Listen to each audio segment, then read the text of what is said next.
আল্লাহর হাবিব ইরশাদ করেছেন, আমার উম্মতের কোন মুমিন যখন আল্লাহর কাছে হাত তুলে দোয়া করে, বাকিরা যদি আমিন আমিন বলে, আল্লাহ আমার উম্মতের সম্মিলিত মোনাজাত কবুল করে নেন।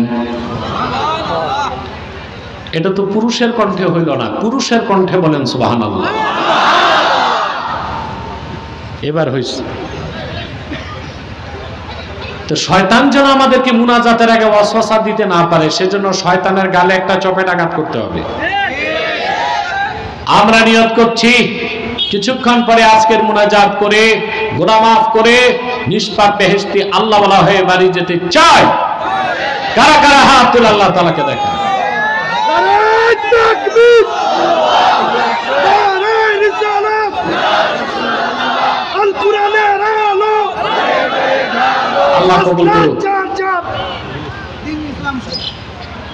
আল্লাহ কবুল করুন, আল্লাহ মঞ্জুর করুন, বলুন আল্লাহুম্মা আমিন। এবার আমার যে ভাইরা দাঁড়িয়ে আছেন, আমি জানি না আপনারা কে কে খান বাহাদুর আহসানুল্লাহ নাতিপুতি, আল্লাহর ওয়াস্তে ভিতরে এসে বসে যান। খুব সুন্দর বিছানা আছে, পরিপাটি একটা প্যান্ডেল আছে, বসে যান। আর গেটটা ফাঁকা রাখতে হবে যেন অন্য মানুষগুলো এসে বসতে পারে। আমি আজকে আপনাদের সামনে তেলাওয়াত করেছি সূরা আনকাবুত থেকে শেষ আয়াতটা। কথা বুঝতে পেরেছেন? 69 নম্বর আয়াত। আল্লাহ তাআলা বলেন, والذين جاهدوا فينا لنهدينهم سبلنا وإن الله لمع المحسنين والذين جاهدوا فينا والذين جاهدوا في حقنا لنهدينهم سبلنا আই তুরুকাল হেদায়াতি ইলাইনা। আল্লাহ বলেন, আমার মুমিন বান্দা যারা আমার সন্তুষ্টির জন্য, আমার স্বার্থে, আমার রেজামন্দি হাসিল করার জন্য সর্বাত্মক প্রচেষ্টা ব্যয় করবে, আমি আল্লাহ আমার কাছে পৌঁছার জন্য সব পথ তাকে দেখাই দিব। কে বলছেন? আল্লাহ। وَإِنَّ اللَّهَ لَمَعَ الْمُحْسِنِينَ। আর নিশ্চয়ই আল্লাহ তার মুহসিন বান্দাদের সাথেই আছেন। সুবহানাল্লাহ। আল্লাহ কাদের সাথে? মুহসিন বান্দাদের সাথে। মানুষ যখন এই স্তরে চলে আসে মুমিন বান্দা, তখন সে নির্ভেজাল ওলিতে পরিণত হয়ে যায়। আমরা সবাই আল্লাহর ওলি হইতে চাই না? কথা বলে না। সিলেটের মানুষ তো অলি ভক্ত মানুষ, কিন্তু আল্লাহর ওলিদের যতটুকু শ্রদ্ধা করে নিজেরা অলি হবার ততটুকু চেষ্টা করে না। করে? মাতো না বা করে? যে আল্লাহর ওলি হয়ে গেল তার কোনো চিন্তা নাই, কোনো ভয় নাই দুনিয়াতে, চিন্তা নাই আখেরাতে। দুনিয়াতে তার জন্য থাকে সম্মান, মর্যাদা, নিরাপত্তা, আখেরাতে থাকে বিনা হিসাবে জান্নাত। তো ওলি হওয়ার চেয়ে বড় কোনো কাজ আছে? আল্লাহ রাব্বুল আলামিন বলেন, আলা ইন্না আউলিয়া আল্লাহি লা খাউফুন আলাইহিম ওয়ালা হুম ইয়াহজানুন। সাবধান জেনে রেখো, নিশ্চয়ই যারা আল্লাহর ওলি তাদের কোনো ভয় নাই, তাদের কোনো চিন্তা নাই। এই গ্যারান্টিটা কে দিবেন? আল্লাহ তার ওলির নিরাপত্তা নিজে দেন। আল্লাহ নিজে ঘোষণা দিয়েছেন যে আল্লাহর ওলি তার কোনো ভয় নাই, চিন্তা নাই, দুনিয়াতেও নাই, আখিরাতেও নাই। তা আল্লাহর ওলি হওয়ার চেয়ে বড় কোনো সার্থকতা আছে? আজকে আপনাদের বাংলাদেশের মানুষগুলো, ফোন বন্ধ, স্টেজে ফোন চলবে না। আপনাদের বাংলাদেশের মানুষের যুবকদের একটা স্বপ্ন, কিভাবে ইউরোপ আমেরিকা যাবে। হ্যাঁ, ব্রিটেন যাইতে পারলে মনে করে খুব কপাল খুলছে। কেন? উন্নত জীবন, নিরাপদ জীবন, সুখী জীবনের জন্য। আসলে কি ইউরোপ আমেরিকায় সুখ আছে? কথা বলবেন না? নিরাপত্তা আছে? বর্তমান সমর বিশেষজ্ঞদের মতে পৃথিবীর সবচেয়ে অনিরাপদ অঞ্চল হচ্ছে Europe America. Third world war, তৃতীয় বিশ্বযুদ্ধ যদি শুরু হয়, তার মিডল পয়েন্ট হবে ইউরোপ আমেরিকা। ওরা কি নিরাপদ? কথা বলে না। ওরা কতটুকু সুখী আপনারা করোনার সময় দেখছেন? হ্যাঁ, বাংলাদেশ থেকে যারা আমেরিকায় গেছে ওরা জানালা খুলে কাঁদছে আর চোখের পানি মুছছে, কেন যে আমেরিকা আসলাম? দেশে তো করোনায় মরলে জানাজা পাইতাম, গোসল পাইতাম, এখানে লাশ পচে যায়, কেউ কারো লাশ ধরতে যায় না। আছে নিরাপত্তা? আছে সম্মান? সম্মান আর নিরাপত্তা দেন কে? আল্লাহ ওয়াদা করছেন, আল্লাহ তার ওলিকে সম্মান দিবেন, মর্যাদা দিবেন, শক্তি দিবেন, সাহস দিবেন, নিরাপত্তা দিবেন, মর্যাদা দিবেন, আর আখিরাতে জান্নাত দিবেন। এর চেয়ে বড় পাওয়া আছে নাকি? আল্লাহ রাব্বুল আলামিন কোরআন কারীমে বলেন, ইয়া আইয়ুহান নাসু ইন্না খালাকনাকুম মিন যাকারিন ওয়া উনসা وجعلناكم شعوبا وقبائل لتعارفوا إن أكرمكم عند الله يتقاكم।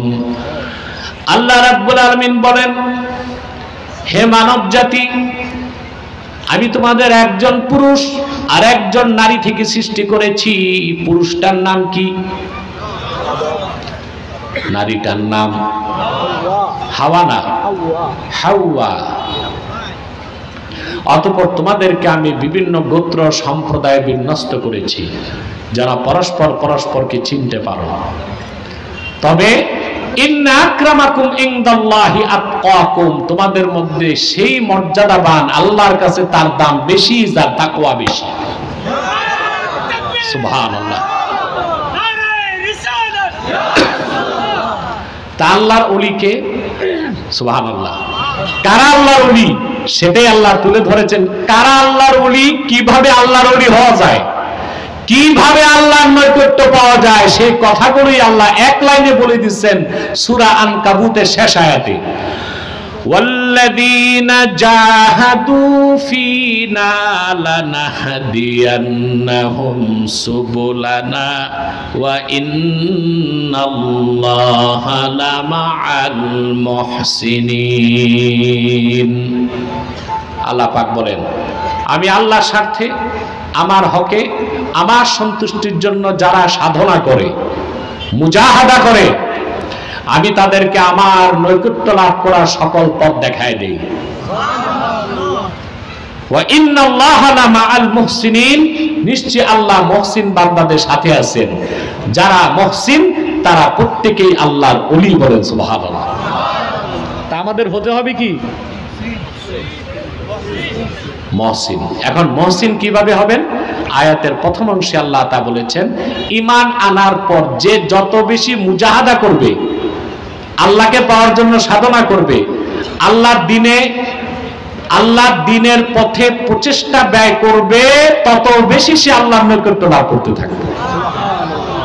এখানে আল্লাহ শব্দটা ব্যবহার করেছেন জাহাদু। জাহদুন বা জুহদুন শব্দ থেকে মুজাহাদা শব্দের অর্থ হচ্ছে প্রাণান্তকর প্রচেষ্টা। প্রাণান্তকর প্রচেষ্টা।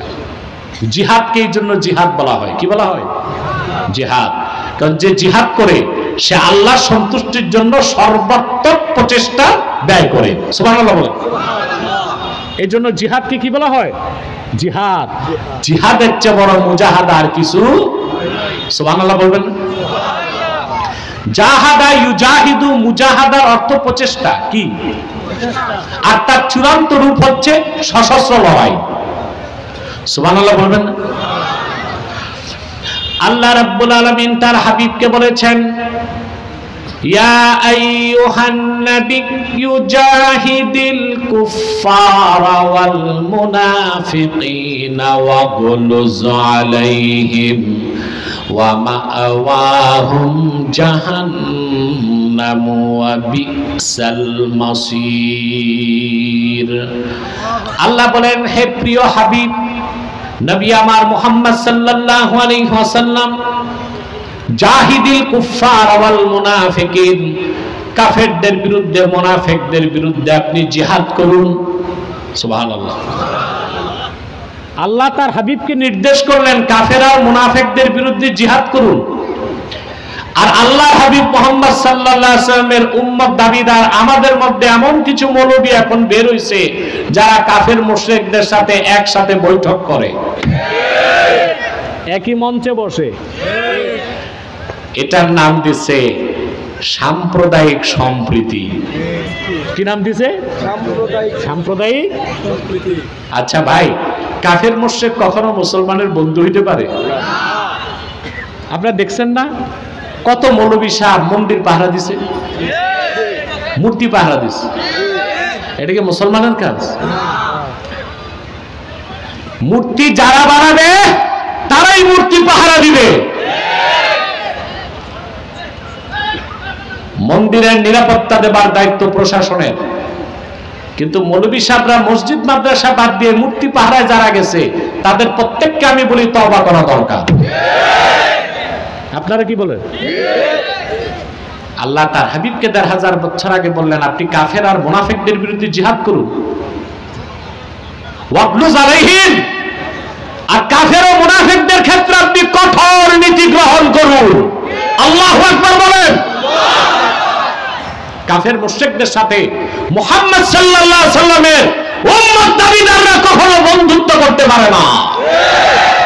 কাফের মুশরিকদের সাথে আমাদের বাণিজ্যিক চুক্তি হইতে পারে, সামরিক চুক্তি হইতে পারে, কূটনৈতিক চুক্তি হইতে পারে, কিন্তু কোন কাফের অধ্যুষিত রাষ্ট্র বাংলাদেশের বন্ধু হইতে পারে না। 50 বছর বন্ধু বানায় ভারত থেকে কি পাইছো? কথা বলে না। পাইছো ঘোড়ার টিপ না, ফ্যান্সি ডিলের বোতল পাইছো। আমার দেশের যুব সমাজকে ধ্বংস করতে ভারত সীমান্তে শত শত ফ্যান্সি ডিল কোম্পানি করছে। ফ্যান্সি ডিল বানায় বাংলাদেশে পাঠায়। আমার যুবকগুলো ড্রাগ অ্যাডিক্টেড হয়ে পাগল ছাগল হয়ে ভবঘুরে হয়ে ঘুরছে সমাজে। এর জন্য ভারত দায়ী। আর আমরা কি দেই? দামি জিনিস। কি দেই? ইলিশ মাছ। ওইটা ছাড়া ওদের পূজা হয় না। ওরা দেয় ফ্যান্সি ডিল, আমরা দেই শুধু ইলিশ নেয় না, আরো বহুত কিছু নেয়, গার্মেন্টস এর প্রোডাক্ট নেয়। বুঝতে পারছেন? কাফের মুশরিক কখনো আমাদের বন্ধু হতে পারে না। যারা কাফের মুশরিকদের সাথে বন্ধুত্ব করতে চায় তারা ইসলাম, ঈমান, ইসলামী আকায়েদ ও ইতিহাস সম্পর্কে অজ্ঞ। ঈমান, ইসলাম, ইসলামের ঐতিহ্য, ইতিহাস যারা জানে না, মুসলিমদেরকে নেতৃত্ব দেবার কোনো অধিকার তারা রাখে না। আমার দেশকে নেতৃত্ব দিতে ইসলামকে জানতে হবে, ইসলামের ইতিহাস জানতে হবে, আকায়েদ সম্পর্কে জ্ঞান থাকতে হবে, ঠিক কিনা? তাহলে বাংলাদেশে মুসলমানদের নেতৃত্ব দিতে পারবেন। দেখেন না 15 বছর যারা ইসলাম আর মুসলমান আর আলেম ওলামাকে চ্যালেঞ্জ করছে তারা আজকে কোথায়? দূরবীন দিয়েও তো খুঁজে পাওয়া যাচ্ছে না। খুঁজে পাওয়া গেলেও পাওয়া যাবে ত্রিপুরা বা আসামের জঙ্গলে। আমার কষ্ট হয় এই এলাকায় আসলে মাইকের জন্য, আওয়াজটা ধরে রাখছে, ছাড়ো। আরে তোমরা মাইক তো না, তোমরা মাতলে বেটা ভাগবে পিছন দিয়ে, তখন পুরাটাই যাবে। যা বলার আমি বলবো, সাউন্ডটা বাড়বে, ছেড়ে দিবে, ধরে রাখছে। আবার বলছি যারা দাঁড়িয়ে আছেন বসে যান। আপনাদেরকে এতবার বলতে হয় কারণ আমি তো জানি আপনারা খুব শিক্ষিত, ভদ্র এবং সভ্য। সভ্য শিক্ষিত মানুষকে তো বারবার বলতে হয় না। বসেন। আমাদের মাহফিলে অমুসলিমরা আসে, হিন্দুরা আসে, তারা বসে না লজ্জায়। ওই রকম সারা মুসলমান যারা আছেন আল্লাহর রাস্তায় বসেন। তবুও বসবে না, চামড়া তো গন্ডারের মতো। ও মিয়া বোকা, এ বসতেও পারতেছে না, পেন্ট লাগাইছে চিপা, বসলেই চিচেন থাক, আরেক বিপদ। কেউ দাঁড়িয়ে থাকবেন না। এখন ডান পাশের ফাঁকা জায়গাটা পূরণ করলে আমাদের প্যান্ডেলটা ভরপুর হয়ে যাবে ইনশাআল্লাহ। বলেন আল্লাহুম্মা আমিন। তাহলে জাহাদা ইউজাহিদু, মুজাহাদার একটা অর্থ হচ্ছে প্রাণান্তকর প্রচেষ্টা। সুবহানাল্লাহ। আল্লাহর দ্বীনের পক্ষে মুমিন বান্দার যে কোনো প্রচেষ্টাই মুজাহাদা। সুবহানাল্লাহ বলবেন না? যে ব্যক্তি মসজিদে প্রতিদিন 5 ওয়াক্ত আযান দেয়, সে আল্লাহর দ্বীনে সাহায্য করছে। সুবহানাল্লাহ। এটাও মুজাহাদা। যে ব্যক্তি আল্লাহর সন্তুষ্টির জন্য নামাজ পড়াচ্ছে, সেও আল্লাহর দ্বীনের পক্ষে মুজাহাদা করছে। যে লোকটি মাদ্রাসায় হাদিস পড়াচ্ছে, তিনি আল্লাহর দ্বীন প্রতিষ্ঠার জন্য চেষ্টা করছেন। যিনি দাঈল আল্লাহ হিসেবে প্রতিটা স্টেজে কোরআন থেকে মানুষকে বয়ান শোনাচ্ছেন, তিনিও আল্লাহর দ্বীন প্রতিষ্ঠার জন্য মুজাহাদা করছেন। আর যিনি জানমাল নিয়ে ময়দানে আল্লাহর দ্বীন প্রতিষ্ঠার জন্য ঝাঁপায় পড়ছেন, তিনি চূড়ান্ত পর্যায়ে আল্লাহর দ্বীনের জন্য মুজাহাদা করছেন। সুবহানাল্লাহ। ওয়াল্লাযীনা জাহাদু ফীনা লানাহদিয়ান্নাহুম সুবুলানা। আল্লাহর সন্তুষ্টির জন্য, আল্লাহর দ্বীনের স্বার্থে, আল্লাহর দ্বীন প্রতিষ্ঠার জন্য চেষ্টা বা মুজাহাদার চূড়ান্ত প্রমাণ দিয়েছেন রাসূলুল্লাহর প্রিয় সাহাবীগণ। আল্লাহর সন্তুষ্টির জন্য জানমাল সব উৎসর্গ করছেন। তাদের চেয়ে বেশি মুজাহাদা আর কেউ করতে পারছে? কিয়ামত তক পারবে? আমি একটা দৃষ্টান্ত দিচ্ছি, মুতার যুদ্ধ। সুবহানাল্লাহ। বাদশা হেরাক্লিয়াস যাকে বলা হয় রোম সম্রাট, তার তত্ত্বাবধানে 2 থেকে 2.5 লক্ষ খ্রিস্টান সৈন্য একত্রিত হয়েছে মুতায়। আল্লাহর হাবিব সাল্লাল্লাহু আলাইহি সাল্লাম মাত্র 3000 সাহাবী পাঠালেন। কত? যুদ্ধে যাবার সময় আল্লাহর হাবিব বলে দিলেন, মুতার যুদ্ধে মুসলমানদের সেনা প্রধান হবে যায়েদ ইবনুল হারেসা।